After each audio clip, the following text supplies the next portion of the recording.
Hoy estamos con Celia Kidler, la autora de Viaje a la India, de Editorial Sirio. Hola, Celia. Hola. Y vamos a profundizar con ella sobre diferentes tópicos que hay de la India, pero sobre todo vamos a hablar de la India desde el aspecto más humano, más cotidiano, si te parece. Perfecto. Pero antes vamos a presentarte un poquito.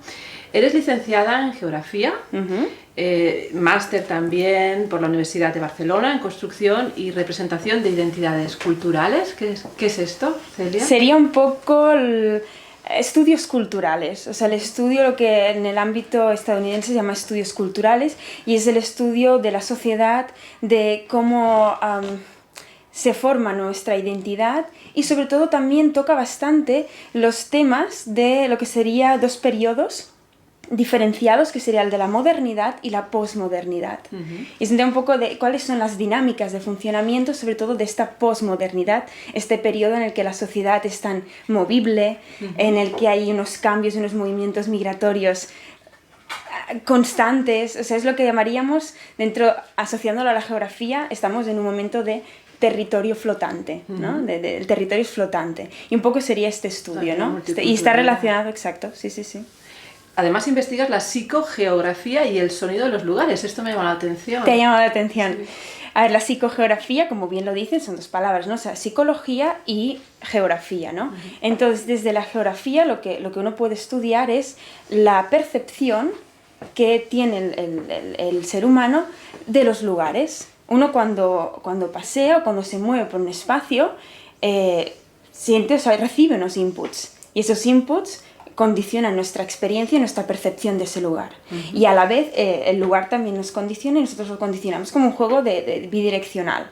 Y un poco ese es mi estudio, lo estoy resumiendo bastante, ¿no? Para no profundizar en conceptos teóricos.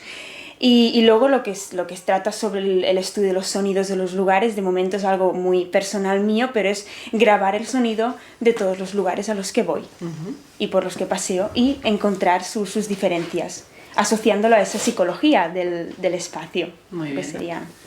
Además, colaboras como articulista en algunas páginas web, por ejemplo, Vida Sana, y este es tu segundo libro, Un viaje a la India. Sí. Tu primer libro, también por la editorial Sirio, es El universo está en ti. Es tu ópera prima, y en él expones contenidos profundos y además lo haces de manera sencilla. Y pude ver un poquito a través de las páginas un curso de milagros llevado al libro, pero de manera realmente muy lograda, auténtica. No sé si estás conmigo en esto. Sí, bueno, a ver, realmente lo que es la exploración de ese curso de milagros vino, pues el mismo prólogo de ese primer libro lo escribió Enric Corbera. Hice pues un curso de milagros con él, y un poco en ese momento de escritura, y yo estaba haciendo el curso, ha habido una influencia. Poco a poco un poco me he ido distanciando más de seguir de alguna rajatabla ese curso, pero sí que ha habido ha impregnado, ¿no? En esencia mi vida, en ese momento al menos, en el momento de su escritura. Sí, puede ser, es un elemento, sí, que aparece, ¿no? en el libro. Lo que pasa que, bueno, ha quedado un poco también ahí. Uno va creciendo y va tomando también inputs de otros aspectos, ¿no? A ti te gusta definirte, Celia, como una recolectora de voces, ¿no? ¿De alguna manera? Sí. Eso para mí es muy importante. Para mí lo que más disfruto, aparte de escribir, es escuchar, sobre todo haciendo entrevistas. Y yo lo asocio, esa recolección de voces, lo asocio a los viajes. Me apasiona viajar, eso para mí es algo extenuante, ¿no? O sea, extraordinario. Entonces me encanta, o sea, ir recogiendo, bueno, las conversaciones con los demás. A veces son entrevistas muy concretas, pero lo que más me interesa también son saludos, exacto, sí, experiencias, o ir contando anécdotas, y me encanta un poco observar su día a día. Es como una especie de fascinación, observar qué hacen, o sea, ver una vida que podríamos catalogar de anodina y encontrar que no es así, que puede ser excepcional en esas pequeñeces, ¿no? Y un poco es esa recolección que voy haciendo, ¿no? Porque además se aprende mucho a través de las personas, ¿no? Muchísimo, yo creo que es uno de los aprendizajes más importantes, ¿no? Es cierto. Sí. ¿Qué es lo que sientes cuando escribes? Cuando escribo, siento muchas emociones, porque claro, escribir, o sea, sería decir, es algo maravilloso, ¿no? Porque escribes en distintos momentos, ¿no? incluso distintas horas del día, tu experiencia con la escritura es distinta. Pero para mí escribir es como poder, me permite dialogar con mi mente y dialogar con algo que de alguna manera es un yo que tengo muy escondido, con el que normalmente no puedo dialogar por el tipo de movimiento diario. Y en esa escritura, al mismo tiempo, porque uno tiene que entender que cuando escribe, no solo está pensando en eso que escribe, sino que están apareciendo nuevos pensamientos, o sea, hay como una respuesta a esa escritura. Tú tienes en mente una idea, lo que quieres escribir, pero también estás creando otra historia en tu mente, paralela a eso. Y la escritura lo que me permite es como unir esos dos elementos, sí. Escribir es, bueno, una cuestión vital para mí. Es gozoso. Y bueno, y así surgió un viaje a la India, ¿no? Yo quería saber si de alguna manera tú abordaste este viaje, has dicho que te gusta mucho viajar, la India mejor estaba en tus planes desde hacía tiempo, ¿no? Visitar ese lugar. No, fue una coincidencia. De hecho, este viaje a la India lo hice con mi madre y realmente ella sí que tenía muchas ganas de ir y me propuso y en el último momento dije, vale, sí, voy. Pero no era un lugar que tenía en mente. Yo creo que eso también es interesante. No tampoco planificar todo, ¿no? Decir, quiero ir aquí, tengo muchas ganas. No, era el momento.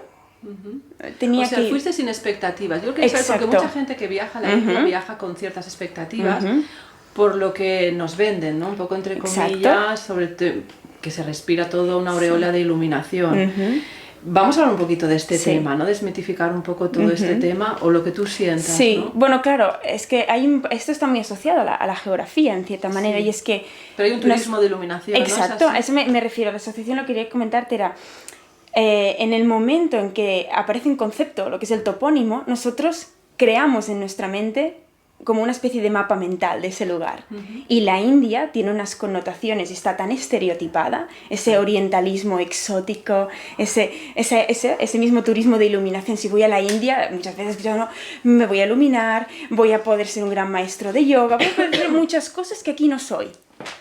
Entonces... bueno, muchos vamos así, pues es así como se forma, ¿no? Un poco el mundo hoy en día, o sea, aparte de conceptos vivimos, ¿no? Sí. Pero yo creo que es interesante también ir a los lugares, no puedo llamarlos sin expectativas, porque todos tenemos expectativas, sería absurdo, o sea, yo también fui con una expectativa a la India. O sea, si uno es sincero consigo mismo, hay expectativas, pero quizás no era esa de la iluminación. Por ejemplo, en su momento allí practiqué muy poco yoga, y lo he practicado mucho más a posteriori, o sea, ha sido como un proceso inverso, ¿no? Pero yo creo que lo bonito de ir a los lugares es un poco en escuchar esas ideas que uno tiene preconcebidas, plasmarlas hacia afuera, ya sea en papel o al menos razonarlas contigo mismo, y luego un poco ir al lugar sin... como jugando a esa deconstrucción de tus propias expectativas. O sea, muchas veces te peleas. Mucha gente cuando va a la India se enfada. De alguna manera. Es buena experiencia, puede ser de enfado, porque no encuentras eso que buscabas. ¿Y rechazo? ¿Tú sentiste rechazo en algún momento? Sí. ¿Podrías explicar? Sí.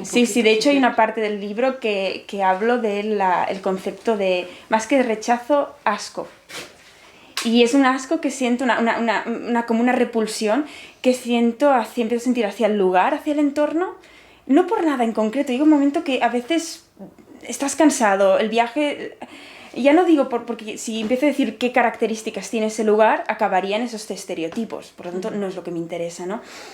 Es más bien que estás en un lugar que es ajeno, que no realmente estás como fuera de tu zona de confort, eso te enfada y te empiezan a desagradar cosas que normalmente en tu día a día no te desagradan o no les prestas atención.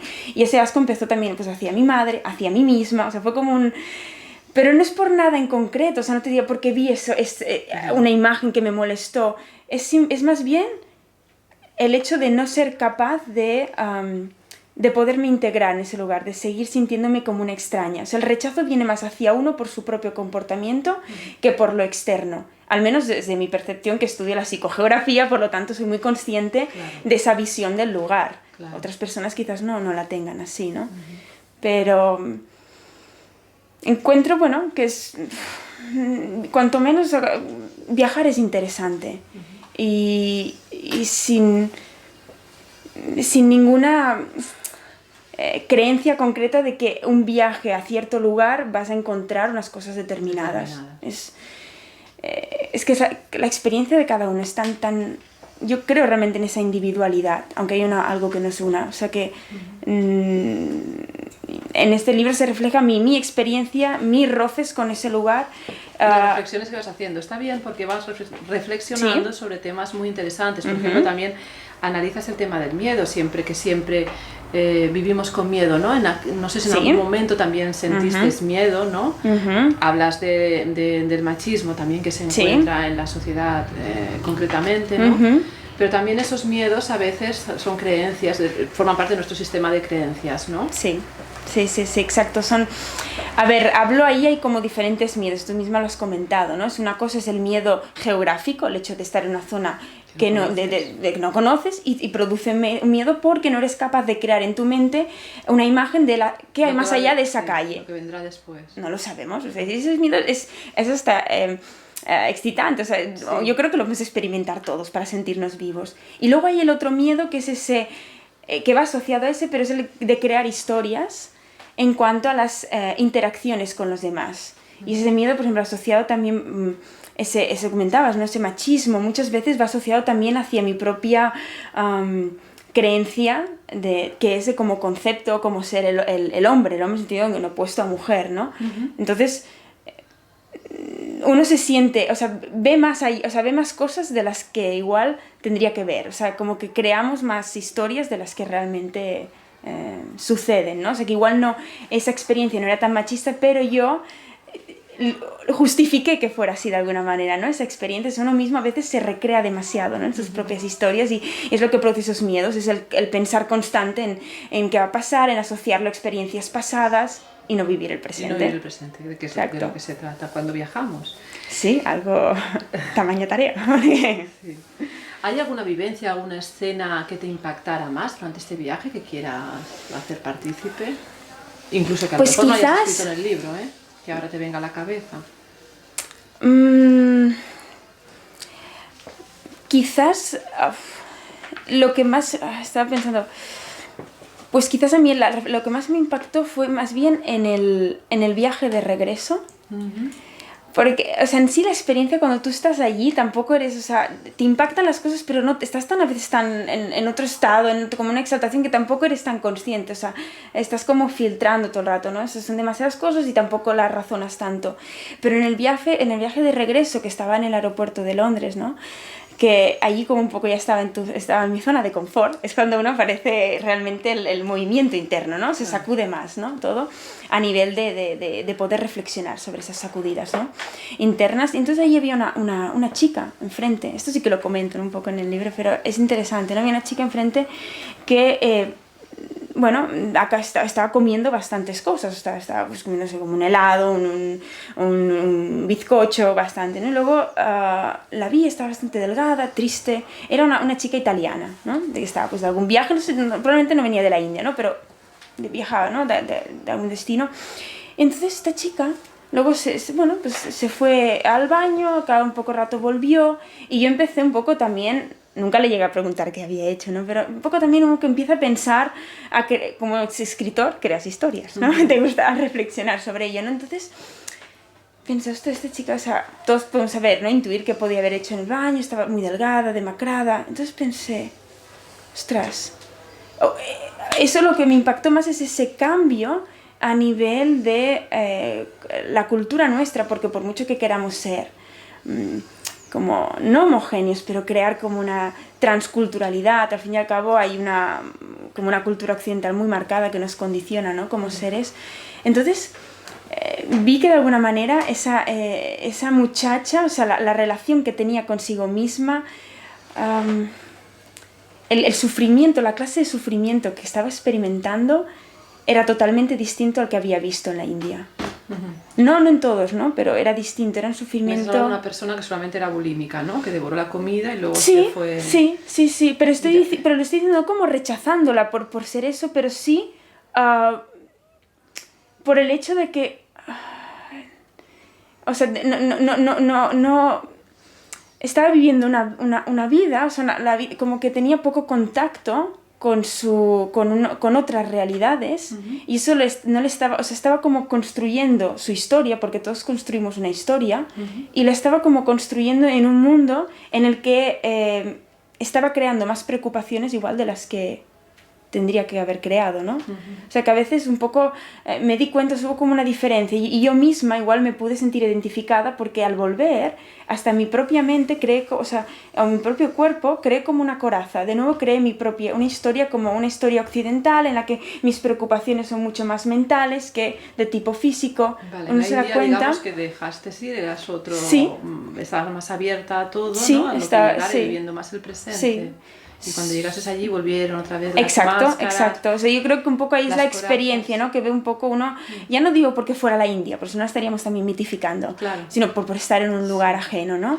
Entonces, que no se asocie tanto a la cultura occidental, ¿no? O sea, y al volver fue como ese choque, ¿no? Y ese decir, yo no quiero seguir así, o sea, tengo que iniciar un cambio, ¿no? De todas maneras, Celia, no estarás de acuerdo. Una persona me dijo sobre la India que allí en la India la pobreza es diferente. Allí la pobreza es pobreza, pero aquí en Occidente es miseria. Y si lo creía entender, me lo decía sobre todo en el aspecto que allí la pobreza parece que se... A ver, no estamos dentro de todas las personas, ¿no? Exacto, Que hay en la sí, India, sí, sí, ojo. No se puede generalizar, pero es verdad que ves a los niños, al menos no sé si esto también es un tópico, ¿no? Bueno, ves a los niños, bueno, con esas, que esto es lo que cautivó a Jaume Sant Llorente, que no sé si lo conoces, Sonrisas de Bombay, con esas expresiones de alegría, con esos ojos vivarachos llenos de vida, y a lo mejor viven en la más absoluta pobreza, ¿no? Y en cambio aquí en Occidente la pobreza es derrota total, o sea, es lo que se refería con el tema de la miseria. Bueno, a nivel de, está más o sea, el hecho de aquí acabar siendo pobre, quizás al tener poder hacer esa comparativa con cómo viven otros miembros de mi misma sociedad, crea un malestar mucho más interno. Lo que pasa es que yo tampoco idealizaría la pobreza de esa India, porque entonces no estaríamos solucionando el problema, sino, o sea, no creo que sean felices, o sea, es simplemente que a veces, o sea, es una interpretación de una mirada occidental, claro, y que un poco busca huir de esta miseria. Lo que yo encuentro interesante es en esta miseria de aquí hacer algo, no tanto en la de allá. O sea, esta miseria es la que más nos puede molestar. La otra nos parece exótica y está bonita. Porque, ¿sabes? Entonces yo creo que no nos hemos de quedar tanto con esa imagen, sino ir a la de aquí. La de aquí es la que nos molesta, la que nos desagrada, la que realmente giramos la cara. Porque estamos en una zona de confort. Entonces lo que hacemos es, a mí, ¿no? Voy caminando por la calle, alguien me pide algo, ayuda, y puedo estar cómodamente, ponerme los cascos y seguir mi camino y hacer ver que no escucho. Me incomoda, pero puedo buscar alternativas. Voy a la de allí, estoy también en una zona de como un espacio nuevo, todo me parece exótico, veo esa pobreza, hay igual un contacto más físico, entonces te parece que no es tanta la pobreza que viven, pero yo creo que yo al menos no haría esta distinción. O sea, la pobreza es pobreza en todas partes. El problema está en que, claro, el hecho de estar en un sitio ajeno, el exotismo puede crear una distorsión de esa percepción de la realidad. Y aquí no está ese exotismo, es demasiado conocido, ¿no? Lo que comentábamos antes del rechazo es muy curioso, porque Jaume Sant Llorente, yo que lo he conocido, para mí me parece una persona excepcional, él sintió ese rechazo realmente. Pero en un segundo viaje, evidentemente un impulso que viene más de dentro, no es de la personalidad, es del ser, que le llevó otra vez a viajar, y cuando decidió realmente, pues ahora voy a hacer algo realmente por estos niños, ¿no? Y ese cambio, entiendo que es muy, bueno, es importantísimo, ¿no? Dejó la vida que dejó aquí por comenzar a fundar Sonrisas de Bombay, es un orfanato que tiene allí, es posible que tú lo conozcas, y ahora incluso... No, porque se queda más al norte. Ah, ok, entonces vives en el sur, sí. Hablaremos también. Que también creo que, no sé, bueno, él ha fundado también leproserías. Tú estuviste en ashram, diferentes ashrams, ¿no? Creo que allí también, no sé si puedo decir que conviviste, pero vistes, ¿no? Había bastantes personas leprosas, o yo... Sí, hay más, o sea, sí, normalmente muchas veces también por la creencia, por esa fe, ¿no? Hacia un maestro, muchas pues gente enferma, o sea, esos espacios reúnen a enfermos, o sea, es todo ese vínculo, digamos, de querer sanar, no digo curar, pero sanar y tener un cierto... bueno, eso sí que igual es una cosa que desagrada mucho en primer momento, incluso es cuando empieza a surgir también esa sensación de asco, que sea un poco... a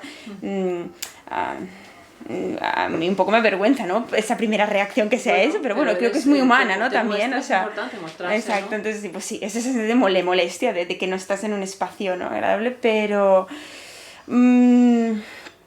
yo creo que, bueno, es ver o sea, es muy interesante ver otra pues que como tan descarnado eso, ¿no? Verlo, o sea, yo creo que cuanto menos es aleccionador, pero realmente ahora, claro, al hablar del viaje como han pasado muchos otros viajes, el problema es ese, ¿no? Que han pasado muchos otros viajes después, digamos, de ese me queda como muy lejano, entonces igual eso también es importante, ¿no? Que a veces la memoria crea como una especie de bálsamo de ese pasado, por lo tanto... Es selectiva. Exacto, y es selectiva, ¿no? Entonces igual, pues ahora realmente de ahí esa imagen de los leprosos, pues la he como camuflado mucho en mí, si te soy sincera, o sea, de esa enfermedad, ¿no? Que se ve, no ha sido lo que más mi mente no ha seleccionado eso. Sería interesante analizar por qué, pero no lo ha seleccionado. Hay una cosa que te llamó bastante la atención, dices que es el uso tan distinto que dan del tiempo, ¿no? Eso bueno, sí seguramente que... en muchos países orientales, supongo, pero en concreto en la India, ¿no? Sí, exacto, el tiempo, bueno, es algo que he aprendido y me ha servido para ahora, pese a la disciplina que uno pueda tener y a su regularidad, es entender que cuando uno empieza algo, por ejemplo, ¿no? Se programa, dice 2 horas, ¿no? Lo que sea, entender que en esas 2 horas realmente no estar pendiente de ese tiempo, o sea, de que pasa el tiempo, de que transcurre el tiempo. Es como, aprendí un poco también más a realmente, o sea, el horario, todo cabe en un día, cuanto menos te preocupas por el tiempo, más cosas puedes llegar a hacer. O sea, no, está ahí, tienes un horario marcado, pero tú céntrate en la tarea de lo que estás haciendo, ¿no? Y eso también lo aprendí un poco ahí porque yo iba muy marcada, yo era antes de esas personas que cada hora tenía una tarea y si no la acababa, o sea, me recriminaba y me decía, no has acabado esa tarea, por lo tanto, no eres suficientemente productiva. Sí, marca el ritmo y sí, cada hora. Y entonces ahí es como un poco, al principio, un nerviosismo constante. Y dices, oye, ¿por qué no pones tanto, no lo pones empeño, no sé, en marcar esa temporalidad, ¿no? Pero luego cuando descubres, o sea, de una manera, me acuerdo cuando volví, estuve una temporada sin utilizar reloj. Y llegaba a tiempo a todas partes. O sea que a veces no es tan necesario, te guías por el sol. Además, siendo geógrafa, pues tu orientación más o menos espacial es bastante buena, ¿no? O sea que... Bueno, tenemos que aprender bastante, ¿sí? Sí, sí, eso cuesta más, sí, a nivel de orientación. Pero es todo eso es muy interesante también, ¿no?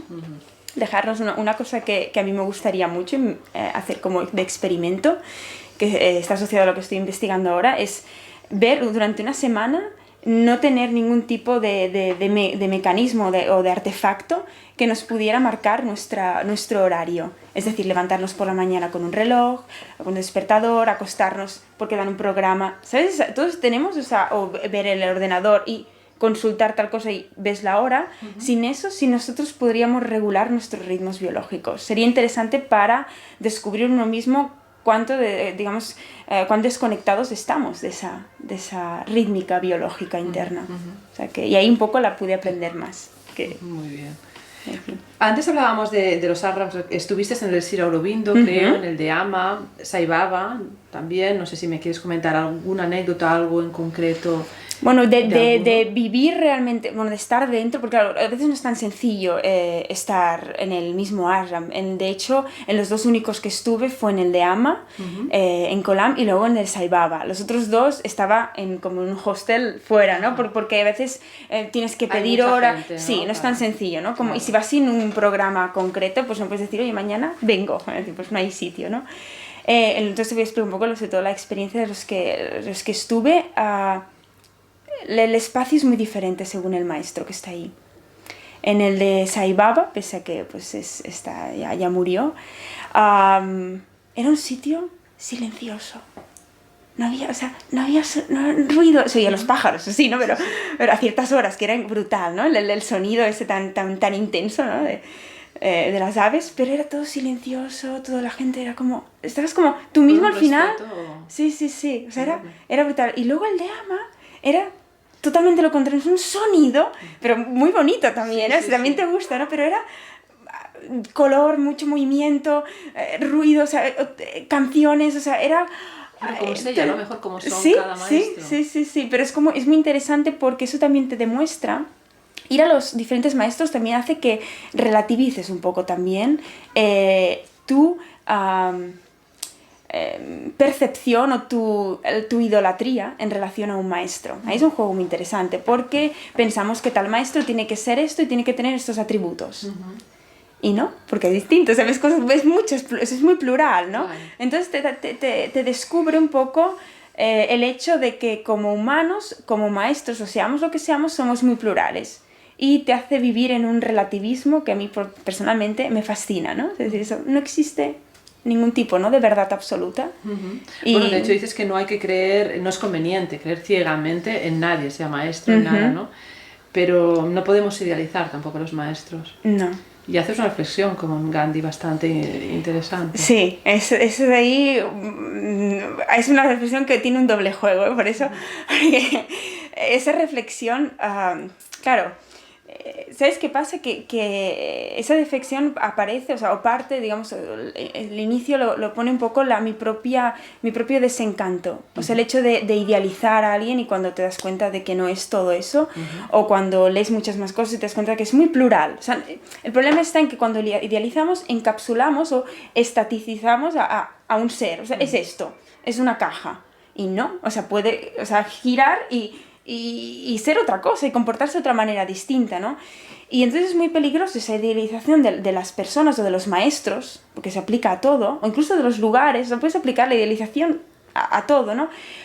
Porque entonces siempre entras en el juego digamos, del desencanto y de cómo un poco también incluso el propio pérdida, digamos, de ganas de vivir un poco, ¿no? Porque te pones o sea, una fe ciega en algo, se te destruye, se te desmonta, vuelta a empezar. Y es un juego absurdo, o sea, nadie es como te imaginas que es.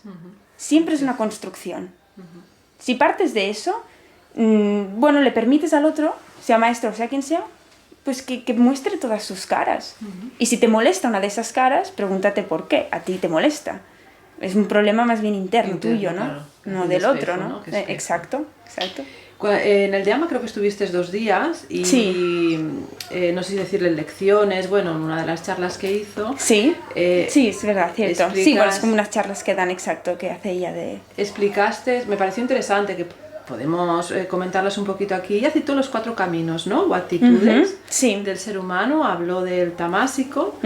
Sí, muy asociado a la Bhagavad Gita, sí, exacto. Que es interesante, podríamos comentarlo un poco, ¿no? Sí, parece que es uno de los caminos que recorre la persona. No sé decir cuando la persona está en una fase cuando es más vaga o más cansada, no sé cómo expresarlo. Es como más aletargado, ¿no? Movimientos un poco exacto, es como... ¿Son fases que va teniendo la persona o ya son personalidades? Yo creo personal, tendemos todos hacia una u otra, pero yo creo que entre lo que es tamásico y el rajásico, que sería otro, yo creo que ahí son como casi como polaridades, por lo tanto atracción. Por ejemplo, yo no me considero sádvica, sádvica sería, o sea, para alguien que igual no lo conoce sería como un poco tamásico, rajásico, sádvico. Rajásico sería el segundo, sería el que constantemente tiene hiperactividad. Que estar haciendo algo. Y el sádvico es el estado de quietud, de sabiduría, la llamamos también. Y luego ella, bueno, comentó un cuarto, ¿no? Ahora lo estoy resumiendo mucho, pero yo creo, desde mi conocimiento, porque hay muchos más estudiosos en el hinduismo que yo, ¿no? Pero que yo creo, esto sobre todo reflexionándolo mucho con mi madre, compañera en el viaje, que entre el tamásico y el rajásico no es tanto un primero tamásico, un segundo rajásico. Para mí, mi opinión es que se complementan, o sea, se complementan y se oponen al mismo tiempo, porque yo, por ejemplo, personalmente, si tiendo a algo es al rajásico, ¿no? Es una hiperactividad constante, ¿no? Pero en el fondo es por un miedo a la vagancia.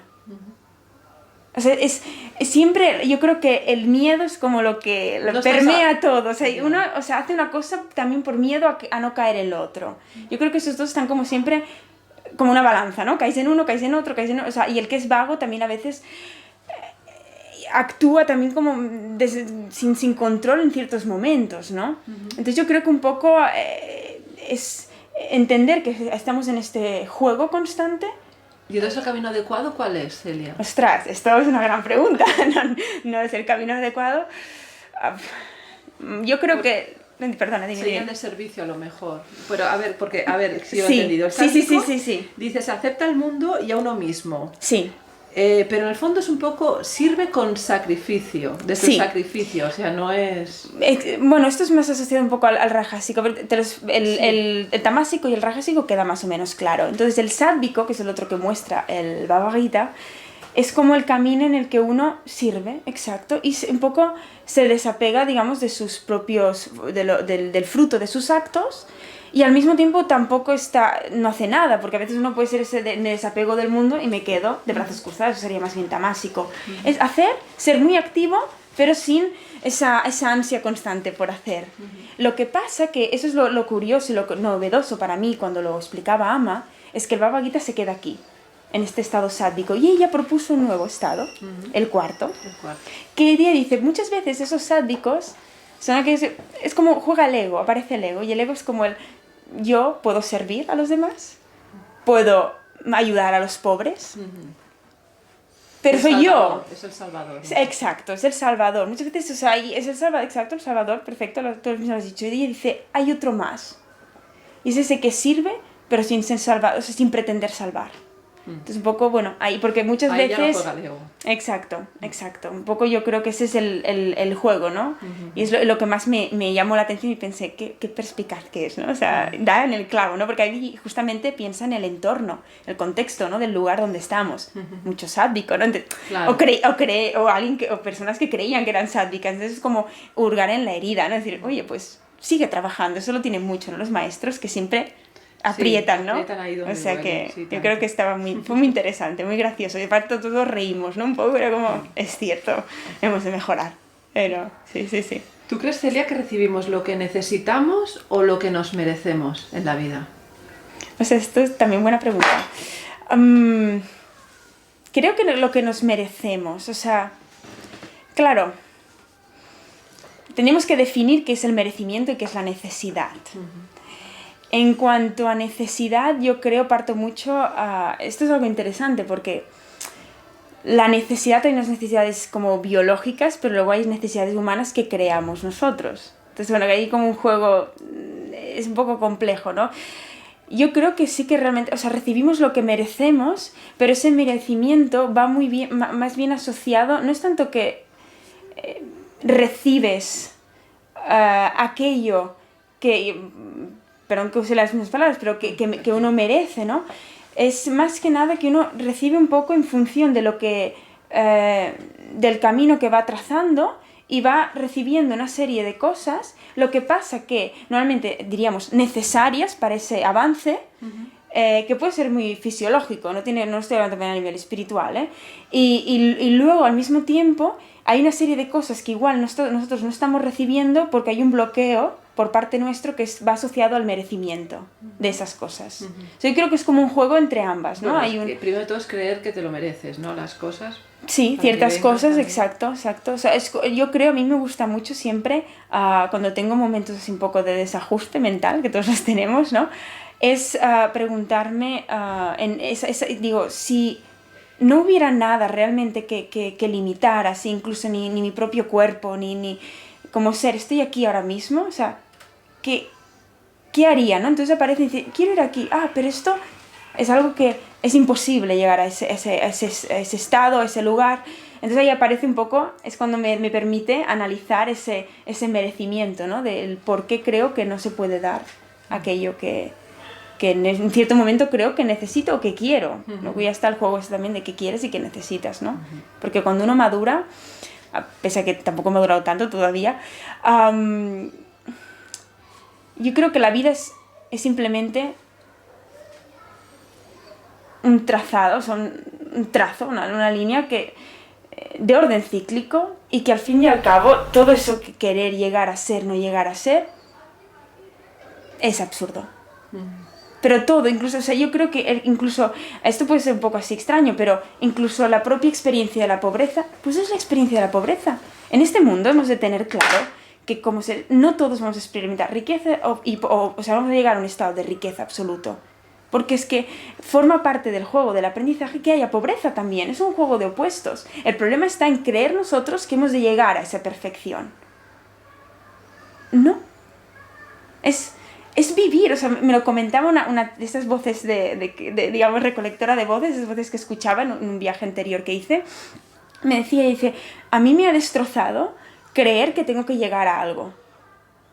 Me destrozó en su momento. Y al final dije, ¿sabes qué? Lo dejo. Estaba viviendo, bueno, en su momento en un rancho con caballos. ¿No? Es como decir, bueno, yo ahora vivo para alimentar a los caballos. Las luces de la sociedad, ¿no? Del éxito Sí, tal, exacto. Pero no nos damos cuenta que también muchas veces la autoayuda va en busca de ese éxito. Y es peligroso también porque va asociada también al sistema predominante. Yo creo que la vida es una experiencia y por eso yo, de alguna manera, ahora en esos momentos, a lo que me estoy agarrando de alguna manera es al organismo. Pero al organismo entendido como el movimiento del cuerpo como ente orgánico. Es eso lo único que tengo de momento. Voy a trabajar en eso. Esto que ha dicho la autoayuda es cierto, porque realmente yo creo que hay que aprender a dejar de pretender ser algo, ser alguien, para realmente encontrar y poder ser todo. Pero bueno, hasta otro nivel se entiende. Sí. No. Bueno, yo creo que son como fases también, ¿no? Porque ese desencanto de esa chica que te comentaba ahora, yo también lo he vivido, ¿no? El desencanto en el propio mismo curso de milagros, ¿no? Es decir, ¿y cuándo llega todo eso que quería? Que sigo, pasa el tiempo y no me llega, Entonces, ¿qué es esta vida? ¿No? Entonces dices, pues es que igual no tiene que llegar. Es que la impaciencia y la espiritualidad no. Pero no sé, la vida es la vida, o sea, nos empeñamos en analizar, y es bonito, o sea, pero analizar cosas y indagar en más cosas, en más terapias, y en investigaciones científicas, y es maravilloso, pero no deja de ser un juego. Para mí lo que estoy investigando es un juego, y lo que tienes que entender también a veces es que, lo digo en general, es que incluso eso, cuando a veces hago una investigación, luego ser capaz de decir, pues la quemaría, ¿y qué? No pasa nada, un libro también lo rompería, porque al fin y al cabo me ha servido para un propio proceso mío de avance, y pues, quizás de otras personas, pero no deja de ser un elemento más en el vivir. Lo que pasa es que lo peligroso de esa creencia, porque al fin y al cabo también es una creencia esto que estoy contando, de creer que la vida no es más que un vivir, es que muchas veces la gente entonces podemos vivir en un estado de desidia. Porque decimos, vale, pues si la vida es vivir, pues aquí, ¿para qué, no? Esforzarme.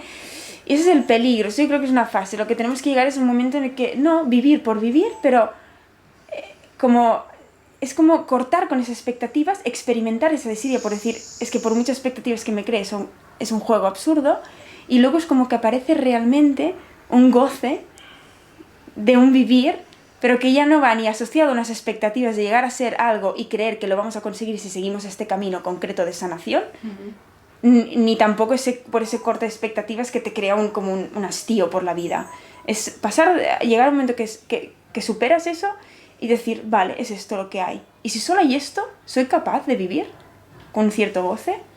Y si eres capaz, lo tienes logradísimo. O sea, la vida entonces es un camino, es como un mar, ¿no? Pero, no quiere decir que haya llegado yo, pero estoy en ello. Bueno, estás en ello. Sí, si me permites, te voy a llevar por un momentín al pasado. Sí. Una vez un maestro me dijo, nosotros los humanos somos como la cáscara de la nuez. Cuando está madura le das un golpe en el lugar adecuado y se abre con facilidad. O sea que en principio siempre algo o alguien ha de venir en el momento adecuado para darnos el golpe. Eso es un maestro así, digamos, de todo el zen, ¿no? También te da el golpe, sí, eso es muy bueno. Dime, perdona. En tu caso, Celia, ¿cuál fue el maestro? O sea, ¿cuál fue este golpe? ¿Quién te lo dio? ¿Alguien o algo? Más bien algo en su momento, ostras. Porque para estar escribiendo sobre lo que escribes, para hacer lo que haces, ahí hubo o algo, ¿eh? O alguien. Bueno, un gran maestro para mí, para bien y para mal, ha sido mi padre. Ese ha sido como, pero muchos golpes repetitivos, ¿no? No solo uno, ¿no? Pero luego también, bueno, en cierto momento me di un golpe a nivel profesional hace años, ¿no? Que eso fue un poco el origen del primer libro, ¿no? Aparece como un proceso de sanación de esa experiencia que tuve, ¿no? Bueno, a nivel empresarial, pues un fracaso empresarial, haremos así, ¿no? Eso fue un gran golpe. Lo que pasa que realmente te das cuenta de que hay muchos grandes golpes en la vida. Ahora que han pasado ya 6 años, 7 más o menos, en esos 6 años ha habido otros grandes golpes. O sea que yo creo que es como... no hay una cosa en concreto que me haya impactado más, sino son como momentos, como que se condensa el tiempo. O sea, no es tanto que es una experiencia en concreto que tiene una durabilidad, sino yo creo que son como casi segundos. Para mí ha habido grandes golpes, de alguna manera, en momentos en los que he estado, cuando estás, digamos, completamente solo. O sea, es porque estás de alguna manera, o sea, has recibido igual ese golpe, digamos, un concepto como abstracto, pero ese golpe, y en ese momento de soledad es cuando como realmente impacta en ti, ¿no? Pero no ha habido un... Cuando lo transpiras, digamos. Sí, sí, exacto. Sí, buen concepto para utilizar, es como muy orgánico, o sea, sí, exacto, cuando transpiras. Sí. Volviendo otra vez a los viajes, Sí. Estos son palabras tuyas, creo que fue una entrevista que lo leí, no en el libro. Sí. Yo viajo para sentir compasión y para aprender que los encuentros con los demás son temporales.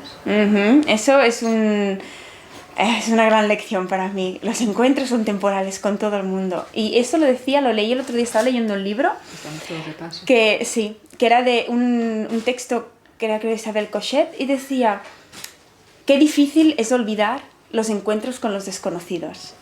O sea, de alguna manera hemos de entender que esos encuentros, que la vida no son más que encuentros fortuitos, o digamos que es... Pero también entendiéndolos que a veces, o sea, cuando uno entiende eso, como que a veces reniega un poco de la familia, que es ese encuentro, digamos, más constante, ¿no? Y busca como la fascinación del encuentro fortuito. El viajero es como va en busca de esos encuentros, pero al final se apega a eso también. O sea, que también es peligroso, o sea, es que nos apegamos a las personas, es constante. Yo creo que el gran mal o el gran aprendizaje está relacionado al apego. El Esto de los apego. animales es una lección aprendida, ¿verdad? También haces mención un poquito en el libro. Sí.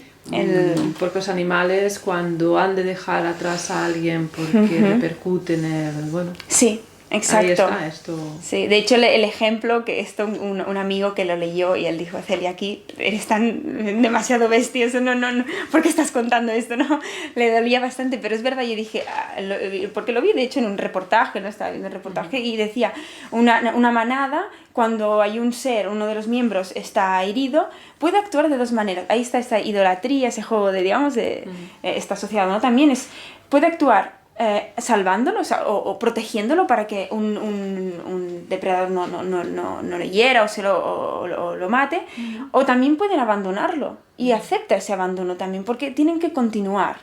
O sea que es muy doloroso también ese abandono. Pero yo creo que pues es así, o sea, los encuentros, o sea, nadie es para siempre. Ni uno mismo es para siempre, al menos el cuerpo, o sea, ni este cuerpo que es para siempre. Por lo tanto, no es verlo con una cierta frialdad, pero sí un poco, aunque hay un periodo de luto, sea por muerte, o sea también por una separación, por cualquier causa, es que es eso la vida. O sea, si pretendes que no ocurra eso, es vivir en un absurdo. Tú haces una distinción, Celia, en lo que entre el nómada y el peregrino, ¿no? Eso no es del libro, sí, es de una entrevista. Eso es interesante. Ahora tengo mis dudas, porque he estado investigando sobre esto a nivel de la universidad, y ya la balanza no está tan diferenciada la cosa. Pero el peregrino, entonces tenemos el peregrino va en busca de algo concreto, tiene un objetivo, por lo tanto anda orientado. Y el nómada, hay un andar, pero, o sea, sí que hay un andar, pero no hay tanta esa orientación tan clara. O sea, esto es más un tipo de desorientación. Lo que pasa es que aquí el concepto lo hemos de entender como nómada moderno, o mejor dicho, nómada posmoderno. No el concepto histórico que tenemos de comunidades nómadas, sino el nómada individual, como que ya no está asociado a esa tradición de comunidades nómadas. Entonces, bueno, esa es la distinción que hacía. Yo me identificaba con ese nomadismo posmoderno, ese callejear, ese vagabundear, ese ir por el mundo, sin una orientación concreta, ir de un sitio a otro, no tanto como igual el peregrino que va como un poco cegado hacia su objetivo y a veces pierde de vista lo que hay a su alrededor, ¿no? En ese avance. Y lo bueno de ese nómada desorientado es que incluso ese nómada se da cuenta, o yo misma me he dado cuenta, de que siempre andamos orientados. Pero no por un elemento externo fijo, sino por el propio camino del devenir de la vida, ¿no? O sea que es otro tipo de orientación. Muy bien. Estuviste en el sur de la India, sí, y creo que de todos los lugares, para ti, comentaste que uno de los más bellos era Kerala, ¿no? Sí, todo el estado de Kerala, ¿no? Es exacto. Para mí es extraordinaria la belleza de ese lugar. O sea, a nivel de vegetación, lo que es el paisaje selvático, sobre todo los sonidos, o sea, unos sonidos tan intensos y las tonalidades del paisaje, o sea, incluso el olor, o sea, los sentidos, lo que es la percepción del lugar a través de sentidos, no solo el de la vista, sino también el del oído y incluso el del olfato, se combinan tanto que el lugar te hace sentir más vivo, bueno, es que es como... No puedes así, ¿eh? O sea, el lugar es como o sea, me encantaría volver a estar ahí y decir, bueno, a ver, vamos a estar una segunda vez. Pero la primera vez es como un estado en el que incluso eres como dejas de ser consciente de tu propio cuerpo, porque el paisaje es como que te absorbe, ¿no? O sea, es extraordinario, sí. Pero existen muchos otros lugares, ¿no? De este tipo. A mí, por ejemplo, es como una serie... Hay como una fascinación por lo selvático, entonces bueno, ese lugar me llamó la atención, pero sobre todo a nivel paisajístico, ¿no? Sí, o vegetativo, ¿no? También, lo que más me llama la atención.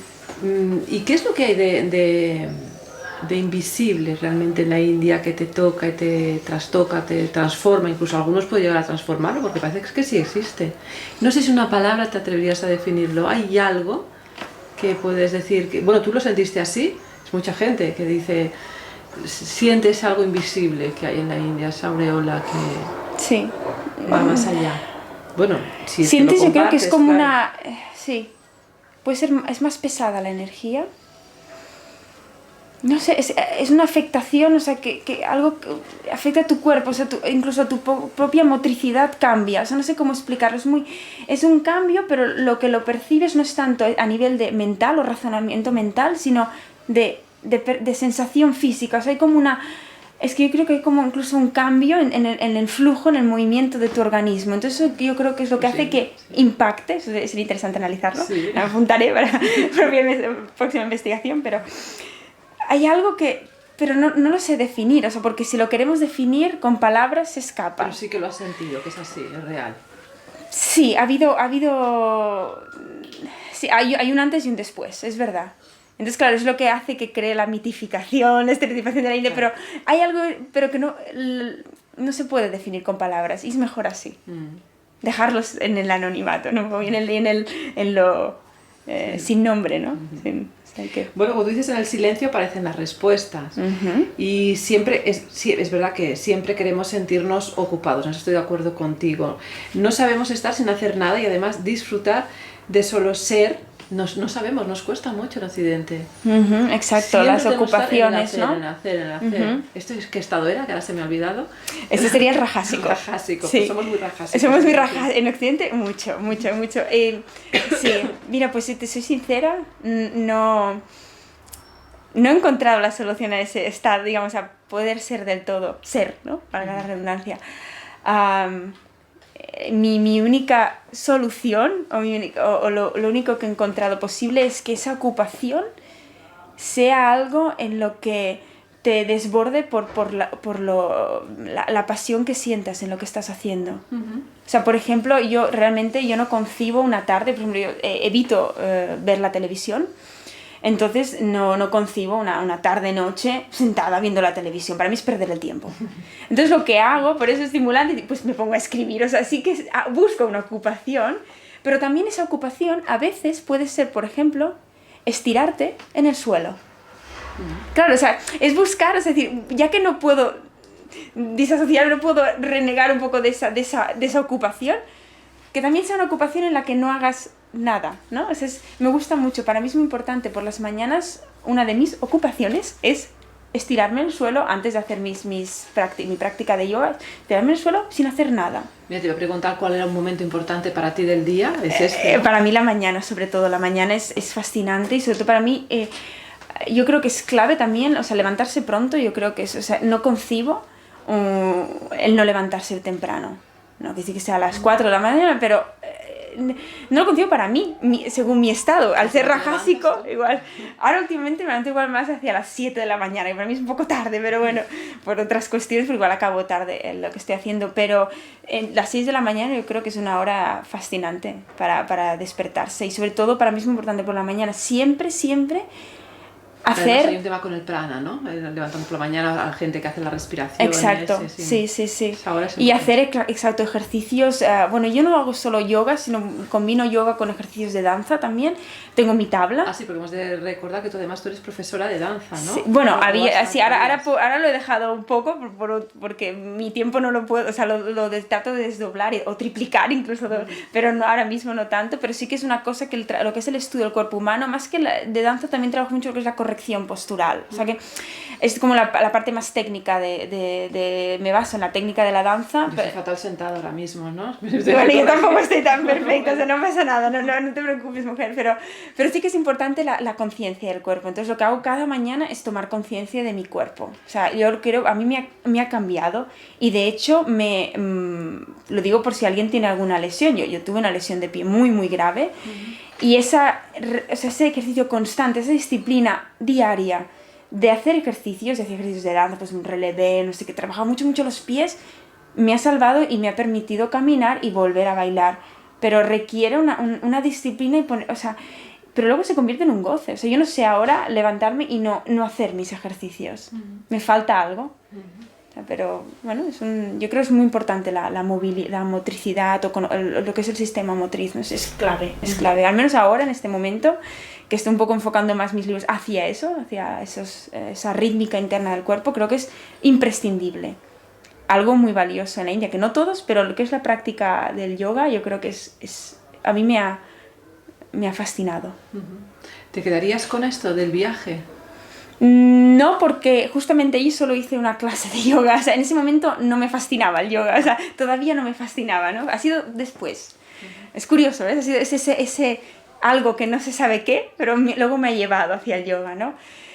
Yo de allí lo que me quedaría, más que del lugar, yo me quedaría no me quedaría en la India, me quedaría en el sentido de viajar, o sea, en el nomadismo, o sea, en el muévete, en todos los aspectos, en el movimiento, pero no justo en el viaje. Salir del área cómoda, ¿no? Sí, también, exacto, salir de tu zona de confort, exacto, sea el lugar que sea. No me apego a la India, o sea, es un lugar experimentado, escrito, por lo tanto vivido. Otro lugar, o sea, porque si no estaríamos en el juego del apego, o sea, que no. ¿Ha cambiado, Celia, algún valor para ti desde el viaje? Desde el viaje. Ha cambiado el tema de la humildad, pero en el sentido del hecho de cuando contamos nuestra historia. O sea, todos contamos una historia. Cuando nos preguntan, ¿qué haces? ¿Qué no haces? Es un cuento siempre, un cuento ficticio. Me gusta mucho jugar ese cuento con la gente. Vuelvo loco a esas personas porque les cuento un cuento, luego otro. Porque para que se den cuenta que, pese a que no les estoy contando ninguna mentira, según cómo lo cuentes, ¿no? Las palabras que utilices, un cuento u otro, ¿no? Y ahí aprende mucho que, no sé, por el tipo de actividades o de movimiento que llevaba, es como que no les interesaba mi historia.